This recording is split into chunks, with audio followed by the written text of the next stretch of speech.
Ikaw pa rin ba yung na-try na lahat ng available strategy online? Worse is, nag-enroll ka na sa kung saan-saang courses, but still, hindi ka pa rin profitable. Or simply, na-realize mo na pare-pareho lang sila ng tinuturo, and yet, di pa rin nag-work. Well, for today, for the continuation ng ating TAP Champion Price Action Trading Series, tuturo ko sa inyo guys how important yung inyong basic fundamentals. At the same time, ano yung core learnings na kailangan nyo matutunan. If you want to learn more, please watch the rest of the video. What is good mga champion and welcome back to another video. So for today's video guys, let me just address yung mga common difficulties na na-experience naman ng lahat. Mapa beginner, intermediate, you all have the same sentiment pagdating sa strategy. So it seems like pare-pareho lang kayo ng inaaral, pare-pareho lang kayo ng ginagawa. And what do you expect? Obviously, most of you guys are not yet profitable.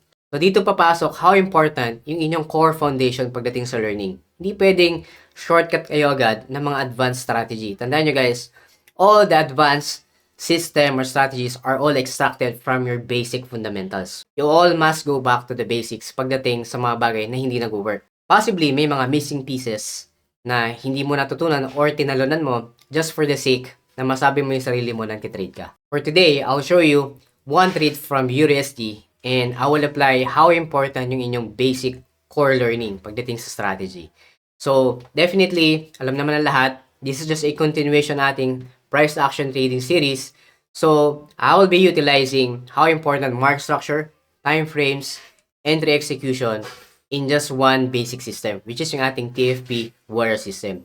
Take note that everything that I'm sharing here are still part ng basics. So, kung nahihirapan ka ngayon or hindi mo pa rin alam, then you must go back to your drawing board. Nga pala, if you want to be part of our global TAP Champions VIP community, you might want to check out my offered 3 programs. This might be able to help you what you require on your trading journey.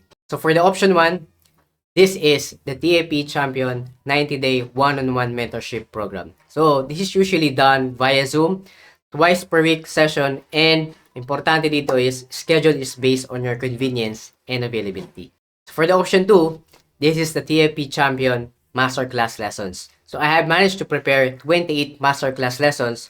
So if you are struggling pagdating sa mga schedules and you cannot figure out how you can manage your time, this is your chance to learn at your own pace. And lastly, for the option 3, this is the TAP Champion Bootcamp. So again, if you want a fast track, a 5 weeks program, because we will be meeting 4 times per week session. So again, there is no excuse learning the TAP Champion system. So feel free to check all of these options, whichever works for you and whichever work for your convenience. So without further ado, let's get straight to our charts.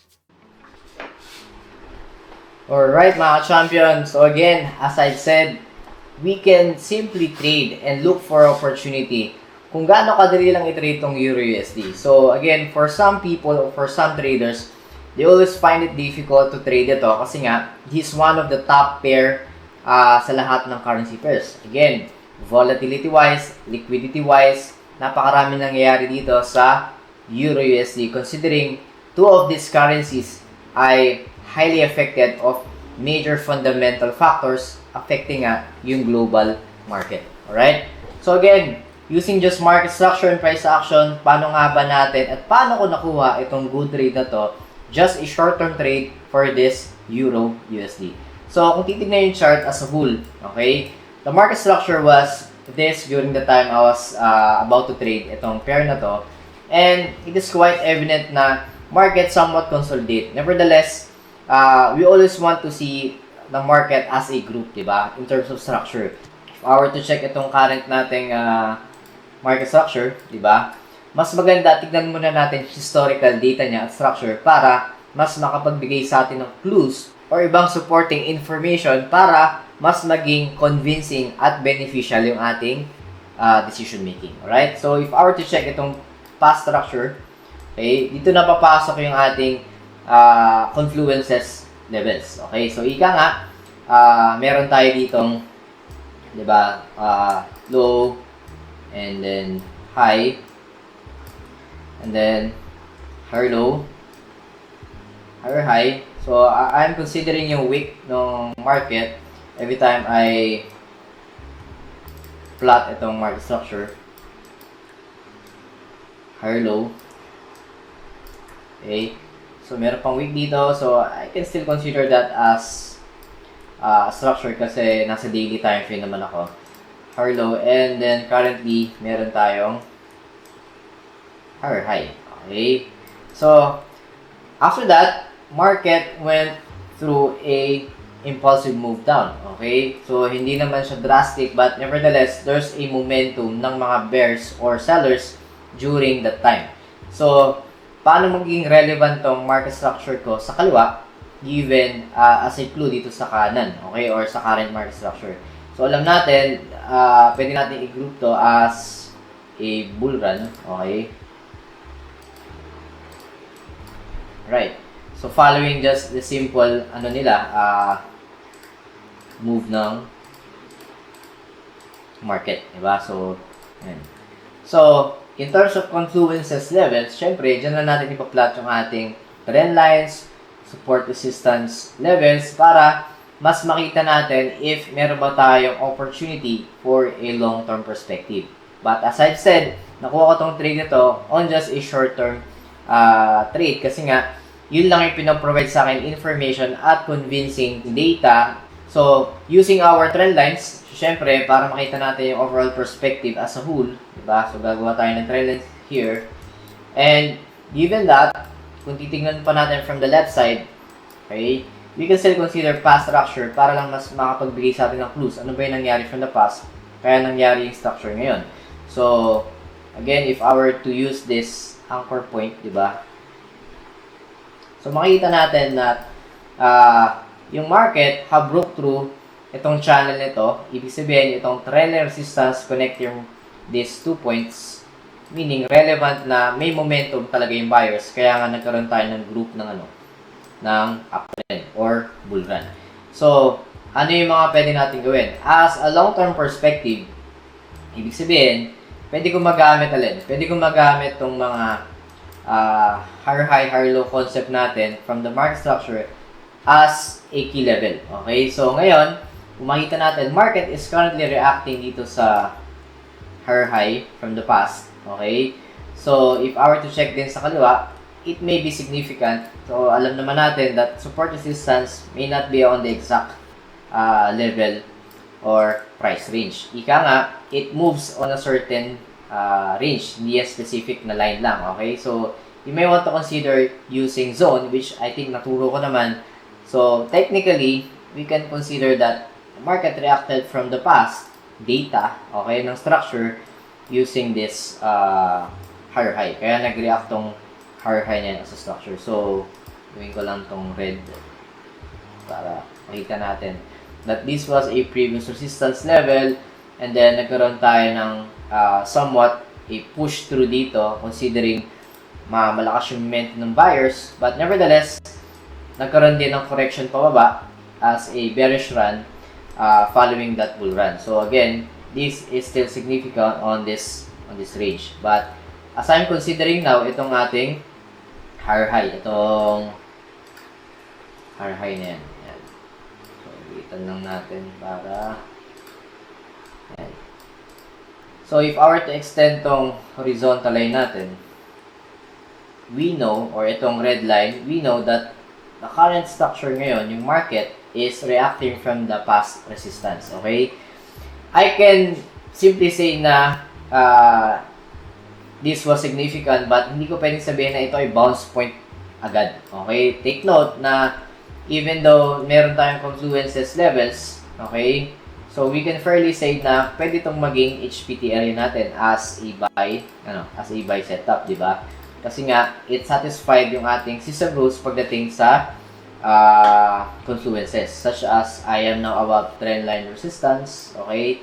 I am above nitong trend line support and also above nitong horizontal resistance. Now, can be acting as a support. Okay? Hindi pa ako sure dyan kasi nga, maraming pwedeng mangyari sa market. And kung makita nyo, yung HPT area natin is medyo malaki pa considering wala pa tayong nangyayaring significant na higher low. Okay? So again, kung talagang bull run yan, okay, magkakaroon yan ulit or mag-exhibit yan ng another higher low for another pump for higher high.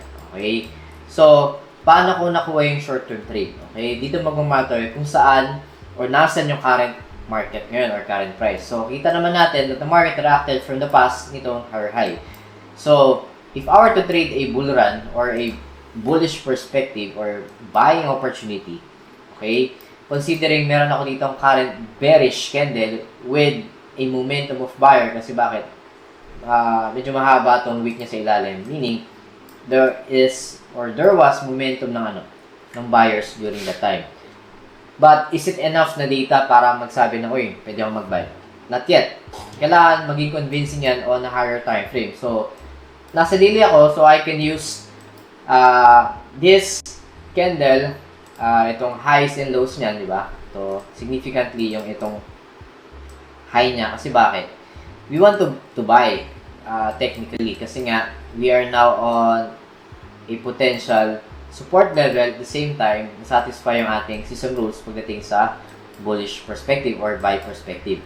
So, if gusto kong bumili, I have to satisfy at least na ma-overpower niya tong bearish candle na to. So, I want to see another candle. So, I waited another day. Okay? It may happen or not. Okay? During that time. So, but since meron ng presence ng buyers, sabi ko nga, if you know well your candlestick, ibig sabihin na mahaba yung wick sa ilalim, okay, may presence na ng buyers along the way, kaya nag-close yung candle body nitong bearish candle higher from the lowest point na nanggaling siya. From this point, naka-recover siya from here to here, ibig sabihin, may significance na yung buyers during this time. So, i-refine ko na lang tong aking high. Okay, ito yung ating daily high, previous day high. Okay. Ito yung ating daily high. Okay.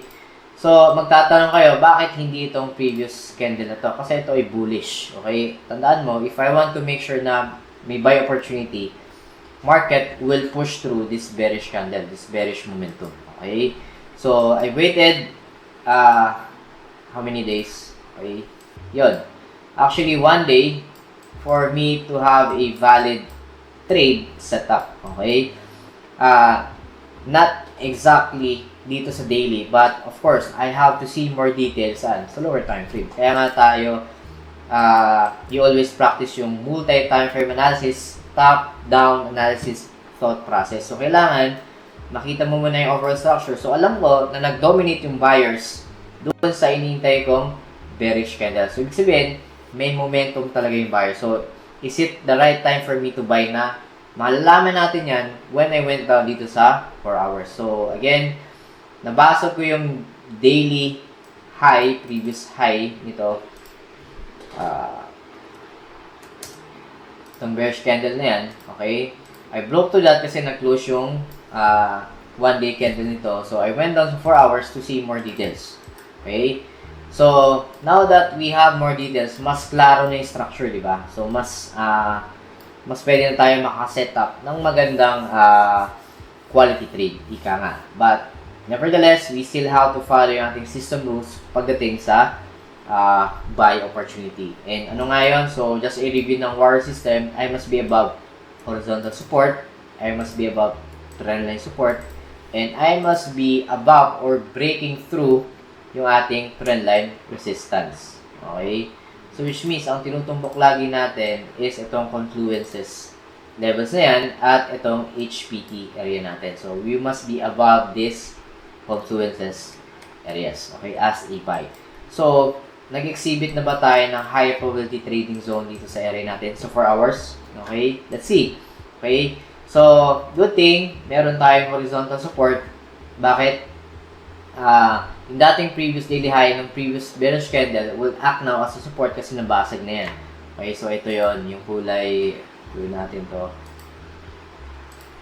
May blue para hindi kayo ma-confuse. Okay.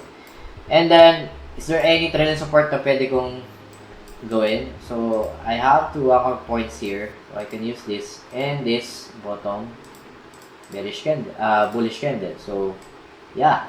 Okay. So, is there any counter trend line resistance na nabasag? Provided we have several points here, okay, we can fairly say na nabasag natin yung momentum ng bearish or sellers during this period tong channel na yan. So, again, I can fairly say na dito tayo sa HPT area on a 4-hour perspective. So, tandaan natin, we are on a 4-hour HPT zone. Okay? Meaning, high probability trade zone dito sa 4 hours. So, but is it enough na para mag-execute ako ng trade? Tandaan natin, gusto natin na makapag-execute tayo on a lower time frame. Kasi bakit? Low risk, high reward yung ating yung approach. Kaya, ang ating execute usually pag short-term trade is nasa lower time frame. Okay? So, 4 hours pa to, we can still refine our entry either sa 1 hour or 5 minutes. Okay? So, ngayon, I can say na we are above confluences level, di ba? So, bakit? I am above nitong trendline resistance, I am above horizontal support, and I am above trendline support. So, which means, really, I am on an HPT area based sa system, sa warrior system natin, okay? But is it enough as a trade to execute? Not yet. I want to refine my entry. So, during the time, kahit meron na akong pin bar, okay, it's a good opportunity na makita ko yung nangyari dito sa H1 para mas ma-refine ko pa yung aking setup. So, as expected, di ba, kapag may pin bar tayo, usually meron niyang sudden drop and then recovery. So, ito yon, di ba? Kung babalikan niyo yung past lessons ko for buying pressure candles or selling pressure candles, maintindihan nyo how candlesticks are formed and ano yung nangyayari sa kanya sa lower time frame. Okay, so kung makikita natin, merong sudden drop and then recovery. But is it enough na clue para mag-buy ako? Okay, if I want to refine my entry, that time I was thinking short term lang talaga, like the day trade setup. So, if this market really wants to go up, kailangan mabasag niya tong, di ba, bearish candle high na yan. So, gawin ko lang black para merong difference. Alright? So, again, ito yung ating horizontal resistance. Okay? Pag nabasag yan, will act as a support. Okay? So, kasi nga, as a buyer, you want to overpower itong seller momentum, which is itong bearish, strong bearish candle. So, kaya we use the wick, the highest point na na-reach ng bearish candle na yon to break through that. Okay? So, ito yung ating H1 bearish high. Okay? Ito yung ating candle high. To be more specific. Okay? So, I hope naka-follow pa kayo during this time. So, again, ang goal lang natin, mabasag yan. Okay? Mag-push through lang yung market dyan so that we can refine our entry sa 5 minutes para mas maganda yung ating risk to reward ratio. Okay? Yun yung ating always i-aim dapat. Kasi, sabi nga, it doesn't matter how many wins or how many losses you have. But, what matter is how much money you make when you win and how much money you lose when the market goes against you. Okay? So, ngayon, ang goal ko lang is a better risk-to-reward ratio sa setup nito. Okay? Following system rules, market structure, and also good knowledge ng candlesticks or price action. So, of course, I have to wait few hours. Okay? Yun naman talaga. 10% lang naman talaga execution and 90% of my trades are waiting. Okay? Kasi timing is everything. So, during this time, see, how many hours I waited? Almost a day, di ba? Almost 1, 2, 3, 4, 5, 6, 7, 8. Almost a day before I managed to materialize ng trade. But then again, ganun talaga. Compared to a traditional business, mas mabilis ang ROI, ika nga, ng forex trading or any financial market na iti-trade mo. Kasi nga, that's how the market volatility works, di ba? We want to take advantage of that volatility. And yun yung kaibahan nito sa pag-manage ng traditional business. Okay? So, kaya huwag kayo mainit kung mag-iintay ko ng 1, 2, 3 araw, even 1 week, di ba? Kumpara naman sa traditional business na you have to wait a year or 2 para lang mabawi nyo or magkaroon kayo ng a good ROI o worse kung hindi nyo ma-recover agad yung inyong in-invest. But nevertheless, going back sa chart, okay? So, meron tayong closure dito, meaning closing above ng ating horizontal resistance, now acting as what? As a support. So, which means, market wants to go up during this time, but how will I manage to go for an entry? Okay? Dito ko na i-redefine yung aking entry sa 5 minutes. Okay? So, para mas maging klaro yung structure nito, so let's see sa 5 minutes ano yung ginawa ko nun. So, overall view dito sa 5 minutes, see, it had more candles. Ibig sabihin, mas madali na siyang mag-plot ng accuracy when it comes to entry and satisfying our system rules sa water system. Okay, so take note, pwede ko nang i-plot yung aking, again, same concept. Okay, trend line support. Okay, ayusin ko lang. Ayan. Coming from this 2 points. Okay, and ano pa? Trend resistance. So, meron din naman ako ditong points na I think nabasig na natin. Diba? So, which means, I can fairly say na ang goal ko na lang is makabalik yung market sa HPT. So, ang HPT area natin as a buy is around this area, technically. Alright? So, yung buong yan. Okay? So, this is going to be our 5-minute high probability entry zone. Okay? So, bakit? Kasi, ang goal natin, we must be above nito. Trend resistance. So, satisfied. Above nitong trend line support. Which I think the market is. Okay? Or was. And then, above nitong horizontal resistance before, now acting as support. So, again, I think already satisfied sa H1. So, ibig sabihin yan, ang goal ko na lang is makabalik yung price for a good, proper setup ng aking entry. So, again, I have to wait. That's how it is. That's how it goes pagdating sa market. Okay? And how opportunity works pag dito nga dun sa pag-execute natin. Right? So, tingnan tayo nangyari. So, ang hahanapin ko lang kapag meron ako ditong reaction is obviously pin bar. Okay? Pinaka-simple, di ba? Hanap lang kayo ng hammer or pin bar dyan na obvious, okay? Or at least medyo lapit sa clear objective nyo. Okay? So, you see, I waited a lot of time, but again, mag-set ka na lang alert or kung aggressive ka man, buy limit, but again, hindi kasi ako ganun agad. Point ko, gusto kong makita ng ng pin bar dito sa aking HPT zone. So, imagine, tumaas pa. Some people nagiging FOMO dyan na iniisip nila na iiwan na. Again, don't chase for the price. If you want to buy, don't chase for the price while it is going up. Okay? Make sure you are always buying at a discount. Ika nga. So, doon tayo sa pullback. Okay? So, again, nag-react na sa ating HPT zone. But, is it obvious na pwede na ba akong bumili at this point? So, I don't think this is a good sign na ito ay pataas. Okay? Kasi bakit? Wala akong pin bar, wala akong buying pressure candle as of this point. So, again, I have waited during that time. So, although may nagpipick up as a engulfing, but not quite. Okay? I want to make sure na medyo clear yung objective ko pagdating sa entry. So, see, it even went deeper, ika nga. So, kung titignan natin, is there any opportunity for me para makapag-buy na? Not quite, di ba? So, kaya nga, kung titignan natin sa H1, okay? So, may momentum pa yung sellers. Although we are still within our HPT area zone, di ba? As an entry, but we should be specific enough ano yung talaga hinahanap natin, lalo na kung execution natin pinag-usapan. So, again, we should be patient enough na maghintay ng tamang opportunity for entry at candlestick confirmation. Okay? So, again, what I want is a pin bar or simply a bullish candle na buying pressure candle in nature. Okay?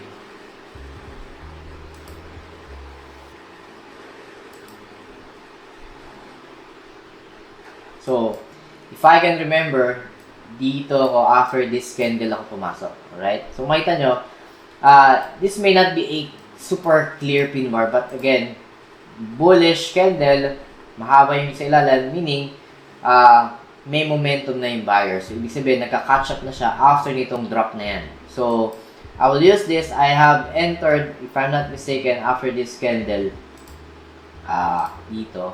And then, may stop loss, okay, obviously, since adequate naman yung aking capital, alright?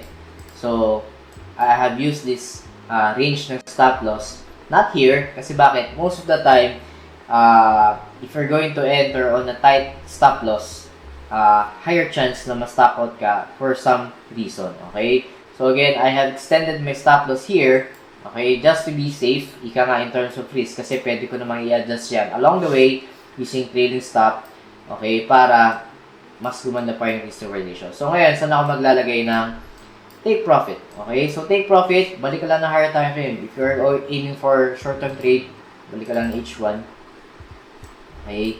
So, ginamit ko lang yung peak na to as my take profit, okay? Not exactly naman, pero ang point doon is I can use that as our take profit. And if I'm not mistaken, I was always aiming for 1:3. Yun lang naman ang less greed approach ko, di ba? For a good short-term trade setup or even long-term trade setup. So, 1:3 lang yung in-aim ko nun for less greed approach. Kasi more than enough na yun, di ba? So, 1:3 from my stop loss, okay, or entry rather. So, around this, ito yung setup ko nun. Okay. And, yeah. Tama. This was my entry right after this candle. Kasi ito yung nakita kong sign for me to buy, considering meron tayong sudden drop, and then ngayon, nagre-recover na siya. So, again, buyers are picking up to push this market up. Okay. So, let's see what happened from this setup. Okay. So, as you can see, I was on a drawdown for quite some time. But then again, we have to trust our analysis, our system, our process, and accept the fact that market is not perfect na hindi porket nag-entry tayo agad is tataas na yan. So again, we have to respect how the market behaves, and we have to know na it's a nature ng price na it will go up and down. But as long as you have a good risk management approach and a good system, okay, so you're good to go, okay? So, that time, I was just holding on to the trade and let the market run, okay? So, tignan natin ang nangyari dito.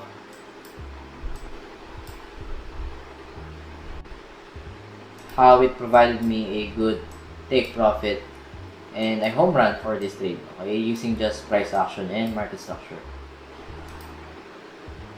So, it quite consolidated a bit, okay?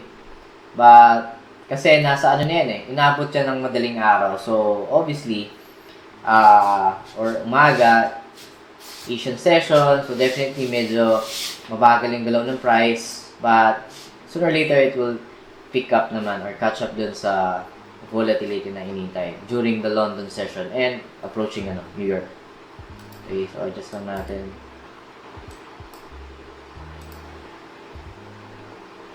See? Okay. So, I took profit dito sa strong bull run, di ba?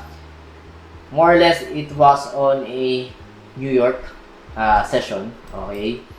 Nagkaroon tayo ng spike or even strong bull run dito. So, yan yung tinatawag nating importance or we took advantage ng yung volatility. Yan yung sinasabi ko na hindi porket mabagal yung price for quite some time, doesn't mean na gano'n yung all throughout, okay? Sooner or later, it will catch up and papasok na yung buyers and sellers. Obviously, it will drive the volume up. At the same time, yung volatility ng market, alright, will be a factor para mas mapabilis yung yung galaw ng price. So again, this was a good trade, okay? Short-term trade, if you may, no? So, makikita natin sa daily. Short-term trade lang talaga siya, okay?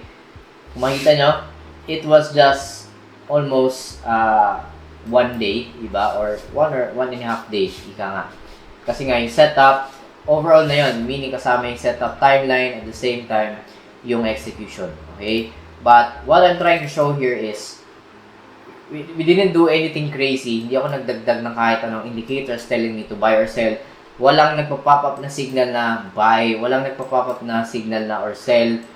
and then just click buy and sell. Hindi ganon, okay? What I did was analyze the price, ano yung pinoprovide yung information sa ngayon in multiple time frames. Kasi that would matter pag nandun ka na sa execution at the same time sa decision making. So, yun yung importante. Why you have to master your market structure and price action. So, again, ganun kasimple lang i-trade ang EURUSD. Okay? It might be volatile for a certain period, but you have to respect na ganun halos ang galaw ng market for major pairs. Okay? So, huwag na kayo magtaka, lalo na sa gold. Okay?